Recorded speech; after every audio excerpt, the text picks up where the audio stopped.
नमस्कार दोस्तों। आज हम यहाँ पर शनि के वक्री होने के बारे में बात करेंगे और जानेंगे कि उसके हमें क्या क्या परिणाम मिलने वाले हैं और मीन लगन के जातकों पर इसका क्या प्रभाव पड़ेगा। दोस्तों, शनि करीब 2.5 वर्ष तक एक राशि में रहते हैं और अपने परिणाम हमको देते हैं। लेकिन क्या आप जानते हैं कि ये 2.5 वर्ष तक एक राशि में कैसे रह लेते हैं। कई बार तो शनि का एक राशि में गोचर 3 वर्ष तक के लिए भी हो जाता है, यानी कि एक राशि में शनि कई बार 3 वर्ष तक भी रहते हैं। इसका कारण यह है कि शनि हर वर्ष करीब 4.5 महीने तक वक्री अवस्था में रहते हैं, यानी कि अपनी उल्टी दिशा में चलते हैं।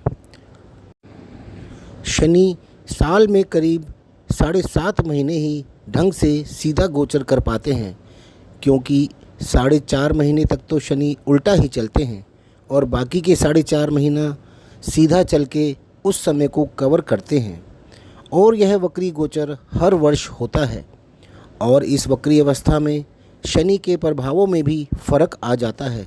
शनि का चेष्टा बल बहुत ज़्यादा बढ़ जाता है और शनि अपने प्रभाव बहुत ही तेज़ी से देते हैं। और शनि की वक्री अवस्था में एक ख़ास बात यह होती है कि शनि अपने पिछले भावों के भी परिणाम देने लगते हैं। जिस राशि वालों की 7.5 या ढैया चल रही होती है, उनका प्रभाव भी कुछ समय के लिए कम हो जाता है, क्योंकि जिस भाव में रहकर शनि ढैया या 7.5 का प्रभाव देते हैं, उस भाव में तो शनि वक्री हो चुके होते हैं, तो वह अपने पिछले भाव के भी फल देने लगते हैं। जैसे अब मेष राशि वालों की 7.5 का पहला चरण चल रहा है, तो उनका 7.5 का प्रभाव वक्री काल में कम हो जाएगा। मीन राशि वालों पर 7.5 का दूसरा चरण चल रहा है, जो थोड़ा कठिन समय होता है। उनको दूसरे चरण के प्रभाव से कुछ समय के लिए राहत मिलने लगेगी। कुंभ राशि वालों का तीसरा चरण है, तो उनको दूसरे चरण का कुछ प्रभाव झेलना पड़ सकता है। सिंह और धनु राशि वालों की ढैया चल रही है, तो उनको भी इससे कुछ समय के लिए राहत मिलेगी। मीन लग्न वाले जातकों की कुंडली में शनि अभी उनके लग्न में गोचर कर रहे हैं, यानी मस्तक पर शनि विराजमान हैं।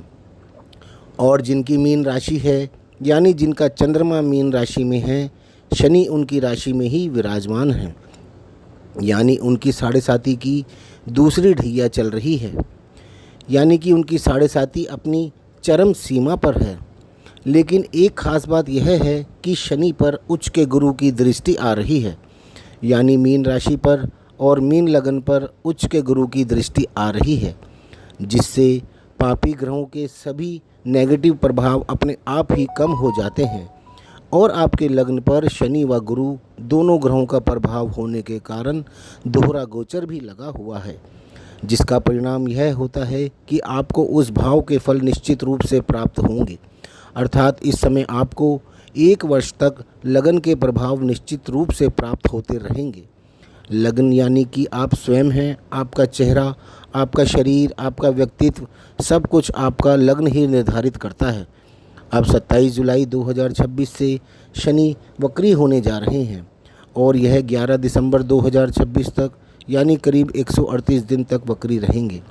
और इस वक्री काल में शनि पहले से ज़्यादा प्रभावी रहेंगे और अपने पिछले भाव यानी कि 12वें भाव के भी फल देंगे, जहां पर शनि की ही राशि यानी कि कुंभ राशि है, यानी आपको इस भाव के अच्छे ही फल शनि इस समय में प्रदान करेंगे।